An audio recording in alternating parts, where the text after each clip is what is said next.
Muito boa tarde a todas e a todos. Advocacia Sergipana, uma honra estar aqui. Doutora Cíntia, doutora Kemily, doutor Mário, doutora Glória, presidentes Daniel e Letícia, conselheiros federais, que honra. Estudantes, alunos, advogadas, advogados, que honra. Dois registros muito importantes para fazermos hoje, antes de iniciarmos o nosso tema. Primeiro, hoje é o Dia Nacional da Luta da Pessoa com Deficiência. A advocacia reunida em prol e imbuída nesse sentido.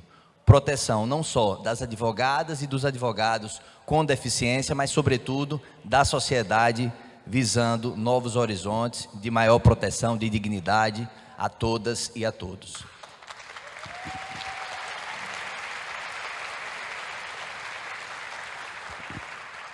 Um segundo registro também inicial. 11 de setembro, 33 anos do Código de Defesa do Consumidor.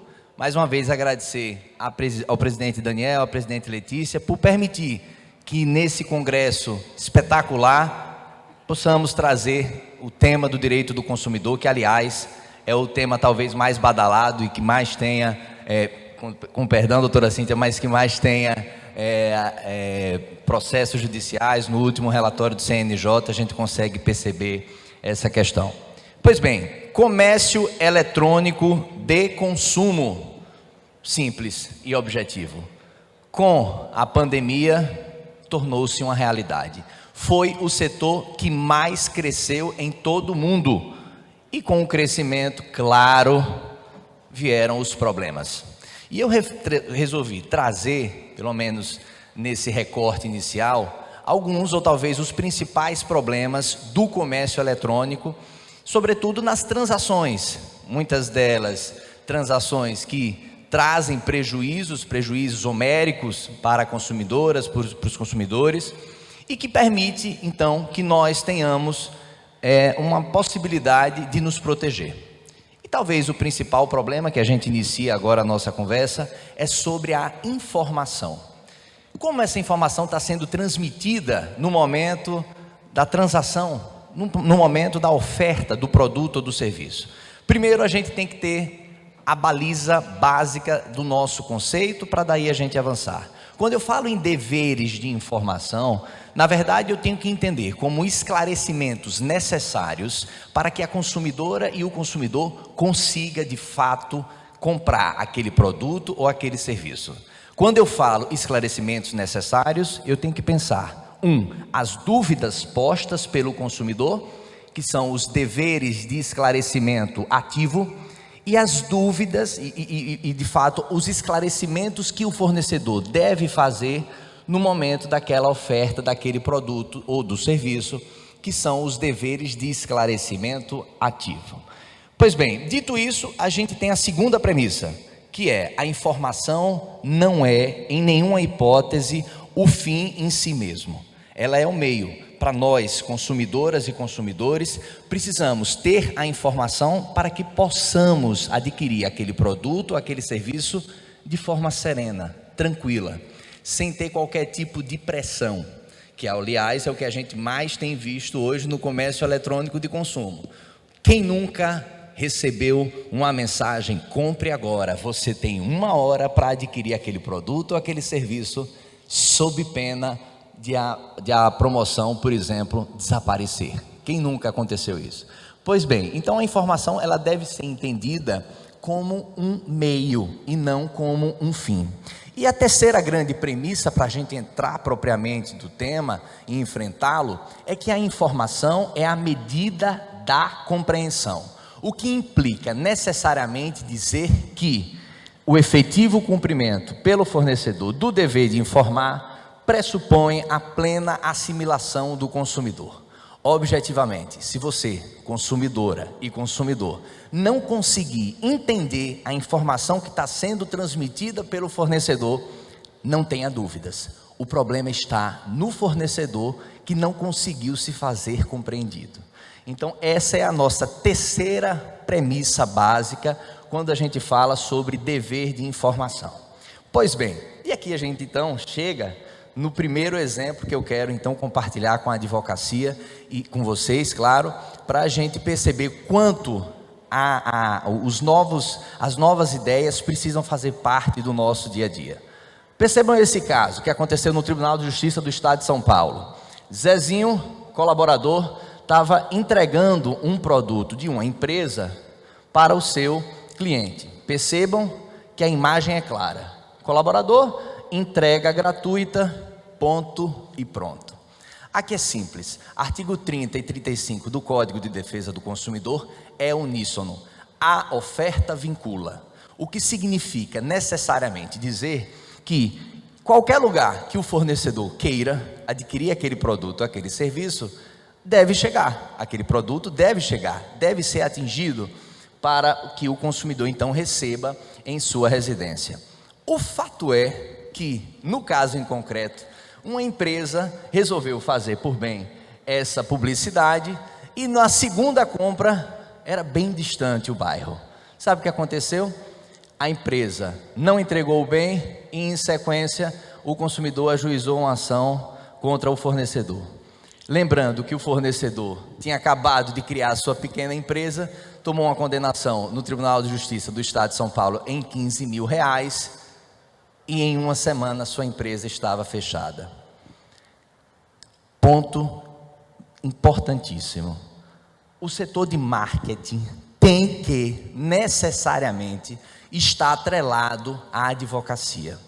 Einstein, há muito tempo, já dizia: o inteligente resolve o problema, o sábio o previne. E é por isso que a advocacia tem que estar muito atenta à advocacia preventiva, sobretudo com os seus clientes, com os nossos clientes. Precisamos estar atentos à disposição do mercado e, sobretudo, para que a gente traga o melhor caminho para que se tenha um pavimento melhor para aquele fornecedor, para aquela fornecedora. E isso também passa necessariamente para a inclusão de sistemas de compliance. É simples e objetivo. Professor Ricardo Vilas Boas Cueva, ministro do Superior Tribunal de Justiça. Compliance nada mais é do que observância de normas internas, que são os códigos de ética, os códigos de conduta, e normas externas, que são as normas que regem o nosso ordenamento. E por isso que é muito importante que hoje consumidoras e consumidores, advogadas e advogados, precisamos estar muito atentos a essa nova ideia que, aliás, há muito tempo vem sendo desenvolvida aqui no nosso dia a dia forense, mas que muitas vezes não é aplicada da melhor maneira. Outro ponto, não menos importante, é o que o professor Cass Sunstein há muito mencionava. Quando ele tratou, no seu último livro, sobre políticas de privacidade, ele foi enfático ao trazer uma pesquisa recente. 80% de nós, consumidoras e consumidores, ao que, quando lemos, melhor dizendo, aquelas políticas de privacidade da empresa, quando você entra no site, você acessa, que muitas vezes aparece cookies necessários e cookies supérfluos, muitas vezes você clica lá no necessário e outras tantas sequer aparecem. Para o professor Cass Sunstein, 80%, em pesquisa empírica, 80% entende que aquilo é uma proteção para o consumidor, quando na verdade é exatamente o oposto. É o consentimento que você dá para que o fornecedor se utilize dos seus dados. E esse é um ponto muito importante, a dificuldade de compreender aquilo que está sendo posto para o consumidor, para a consumidora. Vale a pena termos como ciência o brocardo clássico. Excesso de informação acaba sendo uma desinformação para o consumidor. O professor Stephen Sloan, há muito nos seus estudos e nas suas pesquisas, indica: há um conhecimento ilusório das informações. Todo fornecedor que transmite informações em quantidade acaba, ao fim e ao cabo, trazendo prejuízos para o consumidor. O consumidor, ele assimila, biologicamente falando, 1 a 2 folhas. Isso é científico comprovado.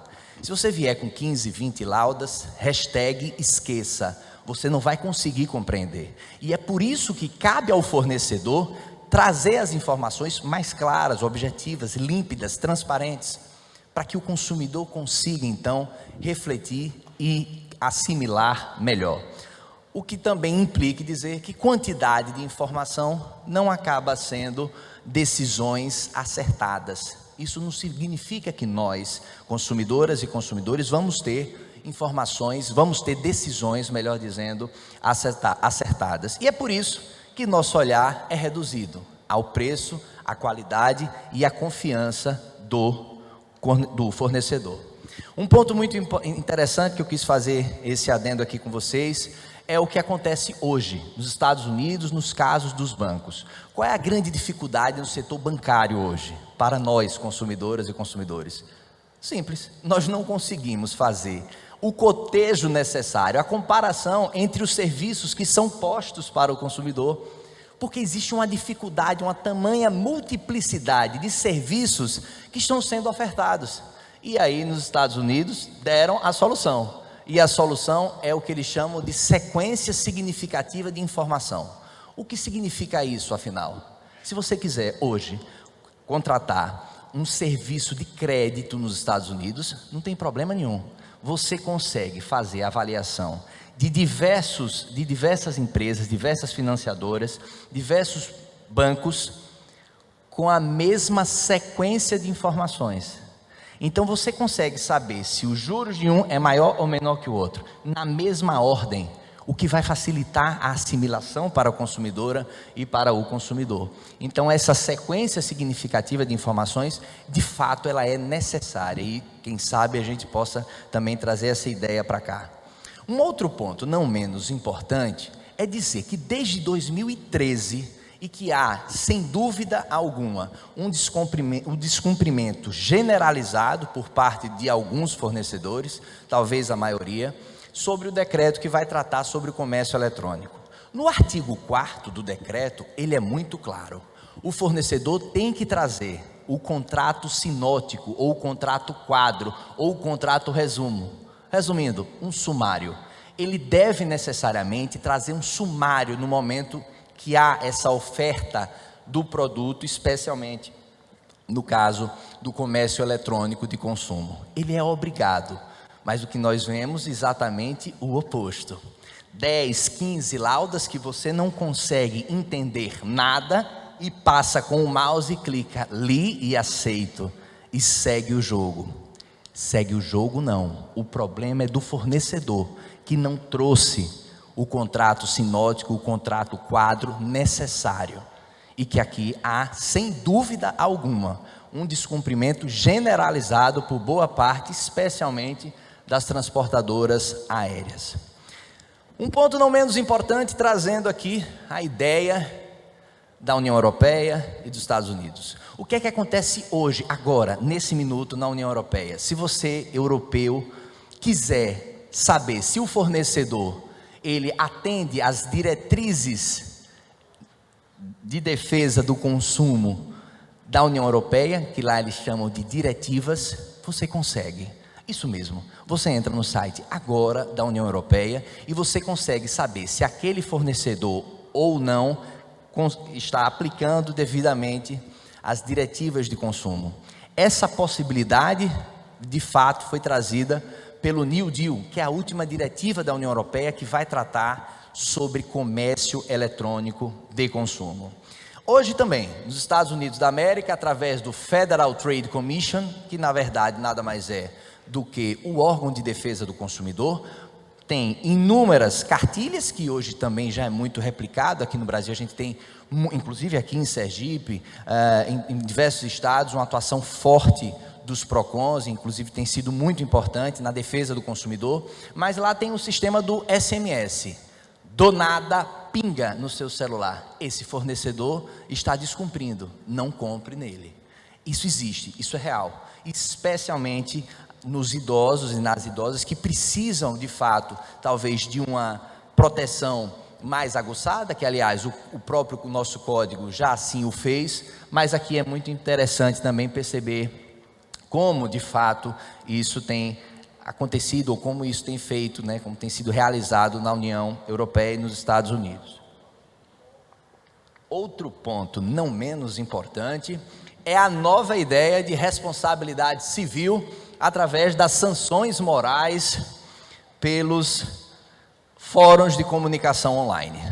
É o hashtag boca a boca eletrônico, que no inglês resolveram trazer o Electronic Word of Mouth, que na verdade é o quê? É você entrar em plataformas independentes e através dela tecer os seus comentários perante aqueles fornecedores, muitas vezes experiências ruins que vocês de fato tiveram, que nós tivemos e que de fato precisamos assim o fazê-lo para que haja um controle de qualidade feito pelo próprio consumidor, mas que tem repercussões imediatas no fornecedor. E eu tenho que contar o caso, vocês provavelmente já devem ter ouvido, mas a maior parte talvez ainda não, dele, do nosso amigo, do nosso friend Dave Carroll. Não sei se vocês já ouviram falar, mas o Dave Carroll é um artista americano até então desconhecido, que em uma viagem sua entre duas cidades dos Estados Unidos, teve o seu violão extraviado. Cadê meu violão? Então, o que é que ele fez? Ele foi para um lado, foi para o outro, entrou em contato, milhões de ligações e não acharam o violão. Quando acharam, o violão estava danificado. Foi um ano no périplo judicial. Cadê meu violão? Vai resolver? Não vai resolver? O Dave Carroll, então, teve a brilhante ideia de